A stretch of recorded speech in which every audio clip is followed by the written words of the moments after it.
আসসালামু আলাইকুম।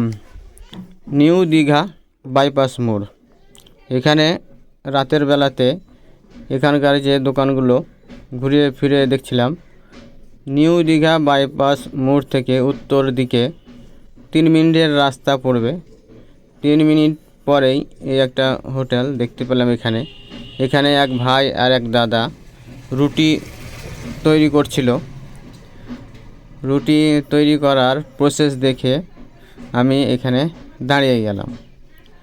আমার ইচ্ছে ছিল তড়কা রুটি খাওয়ার বিশেষ ইচ্ছে ছিল না, তার কারণ তড়কা খাওয়াটাই আমার খুব ইচ্ছে ছিল।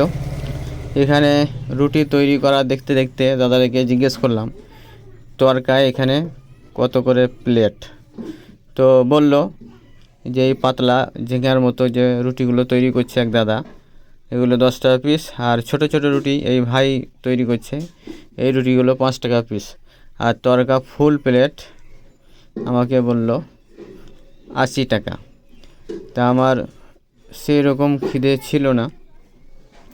আমি রুটি বানা দেখেই এই রুটিগুলো কেমনভাবে হাতের উল্টো দিকে ঘুরিয়ে ফিরিয়ে একবারে ঝিঙার পাতার মতো পাতলা পাতলা রুটি বানাচ্ছিল। আমি ওগুলো খেলাম না, আমি ছোট ছোট রুটিগুলো খেলাম, যেগুলো বেলুন দিয়ে বিলছিল। গরম গরম রুটি, বলল 5 টাকা পিস।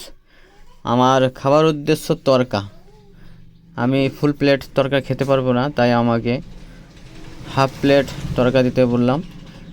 হাফ প্লেট তড়কা আমাকে দিল, কাঁচা লঙ্কা পেঁয়াজ। হাফ প্লেট তড়কা 50 টাকা। এই যে ডিম দিয়ে বানিয়ে দিল। আর 2খানা আমি রুটি নিলাম তড়কার সঙ্গে খাবার জন্য, যেগুলো 5 টাকা করে পিস। দীঘা বাইপাস মোড় থেকে 3 মিনিটের রাস্তা।